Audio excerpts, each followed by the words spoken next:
Hi, I'm Dr. Mike Evans, and today we're talking about low back pain, a problem that people often take care of themselves, but even then it's still one of the top two reasons people visit doctors, and responsible for up to 40% of all missed workdays. Okay, let me begin by giving you a bit of a mixed message. For most of us, back pain is actually not a, quote, disease. It's more part of the normal experience since we've walked on two legs. Spinal structures such as bones, ligaments, discs, joints, and nerves interact in marvelous ways to support us to do the million things we do with our backs. But occasionally this backfires and gives us what we call mechanical back pain. The severity of the pain, which can be extreme, does not always reflect the seriousness of the underlying problem, and the vast majority gets better by itself without medical intervention. On the other hand, we know that while it does get better, 30% of you have a recurrence in 6 months and 40% within a year. If this sounds familiar, it may be helpful to stop seeing your recurrent back pain as discrete events and more as a chronic vulnerability, that you need to create what I call a back resilience plan. Maybe learn some lessons from people who manage their chronic diseases well. They build a support team and reach out early when there's a problem. They make small changes and they focus on basics like managing stress, getting quality sleep, and keeping active. So let's start with the pain itself. Let's keep it simple and talk about two patterns. First is what we call back dominant pain. Most commonly, this pain radiates down the back to our butt and or around the hips. Some patients just have pain in the back, and others can sometimes feel the pain all the way down the leg. But it's the back pain that is dominant. Most of these patients get relief or aggravation of pain with particular movements or positions. For example, when they arch backwards or bend forwards. Typically, this kind of back pain comes and goes, or it comes in spasms as you move. In fact, back dominant pain is a good pain because there's no damage to the nerves or spinal cord, and no surgery is needed. The second pattern is leg dominant pain, and there are two common presentations. The first typically comes from a disc problem that puts pressure on the nerves in your back and it travels down the legs. This is often referred to as sciatica. When this nerve is compressed or irritated, we get pain down the leg, anywhere from below the buttock to the foot. There may be pain in the back as well, but this time the leg pain is dominant. It's a constant pain, but tends to feel better when we lie down. Sciatica often gets better by itself, but we may need to give you special advice or medications and sometimes imaging, especially if there are thoughts of surgery. So it's a good idea to talk to your care team if you have sciatica. The second presentation is a leg pain that predictably comes only when you stand or walk or run, and is relieved when you bend forward and especially when you sit. The pain can be anywhere in the leg, and patients describe a gradual worsening or heaviness in the legs as they walk, which causes them to stop. The medical term for this leg pain is neurogenic claudication, and it typically happens to people over 60 and is caused by significant narrowing, or what we call stenosis, of the spinal tunnel containing the nerves. When this gets severe, it makes it hard for your nerves to keep up with your activity. Now, pain predominantly in the back, especially if it is intermittent or short-lasting, is almost always benign. But it's good to quickly review what we call red flags, signs that you may need more investigation. The first red flag is a sudden change in your normal bowel or bladder control, or numbness around the groin and rectal area, which makes us think something might be pressing on the spinal nerves there. The second red flag wonders whether infection is the source of your back pain. So, for example, if you have a sustained fever, if you're an IV drug user, if you have a weakened immune system or at high risk for urinary or other infections. The third red flag is about your risk for fracture in your back. So if your pain started with a big fall or a car accident, or perhaps your bones are brittle because of osteoporosis. The fourth red flag is wondering whether cancer might be involved. So if you have a history of cancer, particularly in the prostate, breast, or lung, and your pain is constant, lasting weeks, even when lying down or at night, or you have other insidious symptoms such as unexplained weight loss, you need to follow this up. And finally, there's back pain that comes from diseases that cause lots of inflammation, such as ankylosing spondylitis.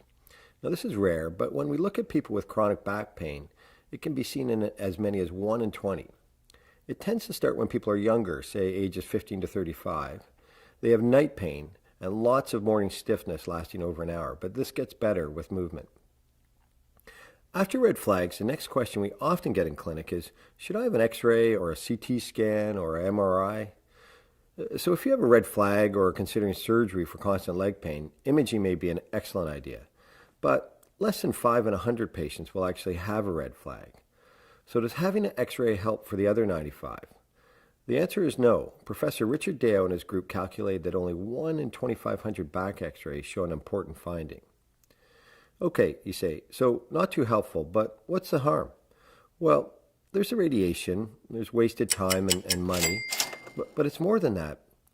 One famous study MRI'd 98 people with healthy backs and no back pain and found disc problems in 2/3 of them. The problem with this is that it turns out your outlook or your attitude is actually very important to outcomes in low back pain. What we don't want is people saying to themselves, oh, I have back disease, so I better stop exercising. Or every time they feel a twinge, they feel they have a, quote, illness. This brings us to the next type of flags, what we call yellow flags. These 4 flags predict an increased risk that somebody's acute low back pain will become chronic. Number 1 is the belief that back pain is harmful or potentially severely disabling. Secondly is fear and avoidance of activity or movement because of back pain. When I think of these 2 risk factors, I actually think of a trial done with baggage handlers and maintenance workers at an airport who were in bad shape from back pain and had been off work for a month. Dr. Bart Staal and his colleagues in Maastricht, a beautiful town in the Netherlands, divided these workers with severe low back pain into 2 groups. The first group received usual care.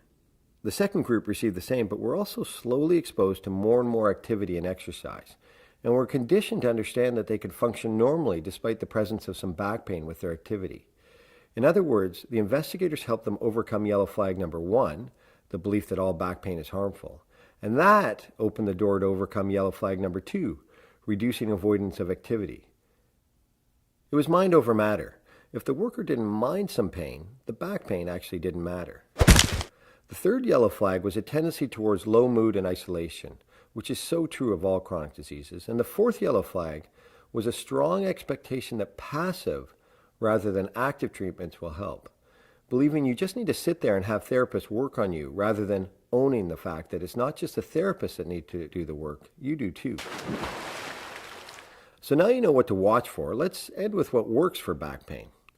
Let's start with movement. Until the late 1990s, advice to rest was a common treatment approach for low back pain. The exact nature of the rest varied, but often it meant staying in bed full time. What we know now is that this actually makes people worse.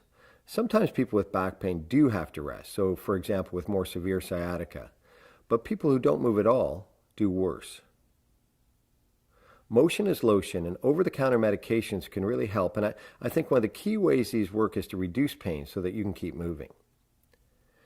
Other things that have demonstrated effectiveness for pain relief include spinal manipulation, typically by a chiropractor or an osteopath, massage, and even acupuncture. These therapies combined with exercise can be considered active therapies and are often done by your local physiotherapist. Some exercise strategies may be effective once your pain is reduced, like Pilates or yoga, to improve your core or trunk strength, but the benefits are hard to prove in research trials. Treatments like spinal manipulation or acupuncture should not be done indefinitely. Most of the trials maxed out at 8 to 10 sessions and often less. If they don't work for you initially, more treatments will unlikely benefit. 2 other approaches that have been proven to work, especially for more chronic back pain, are cognitive behavioral therapy, changing the way you think and therefore behave around low back pain, and being taken care of by what we call a multidisciplinary team, a team with different skill sets. We see this often in medicine. Complex problems seem to rarely find their solution in one place. Okay, let's step back and summarize. First, you need to know that the prognosis for acute low back pain is excellent. Only about 1/3 of patients with back pain seek medical care, so most improve on their own. Over time, up to 90% of patients we do see with acute low back pain recover. The first episode may be brief or last several weeks, but it does go away. Unless there are red flags, these people do fine by acknowledging the pain but not focusing on it, by keeping moving and perhaps having some active therapy, but there is no need for x-rays or other imaging. Generally, less is more with this type of back pain. Although there is less high-quality data to support this, many patients often respond to small changes, such as modifying their workstations, taking breaks from sitting, or improving their posture. For those with chronic or recurrent pain, the outlook is still good. Primary care samples suggest that 1/3 of patients are substantially improved after just a few weeks, and 2/3 after a few months. But with recurrent or chronic back pain, we both need to work a little harder to get you better. As I mentioned earlier, seeing this vulnerability and developing a resilience plan for your back that might include yoga or Pilates or specific exercises that fit with your back pain pattern. Walking, reconsidering your attitudes, and having some people you can turn to early for active therapy can all help. So, in the end, back pain is actually not that much different than a lot of things in life. Your mindset and daily habits are critical, and so is self knowledge. Trying a few of the treatments we've discussed, knowing what works for you, knowing red flags and when you need to seek care, and finally understanding that movement is medicine. Thanks, and take care.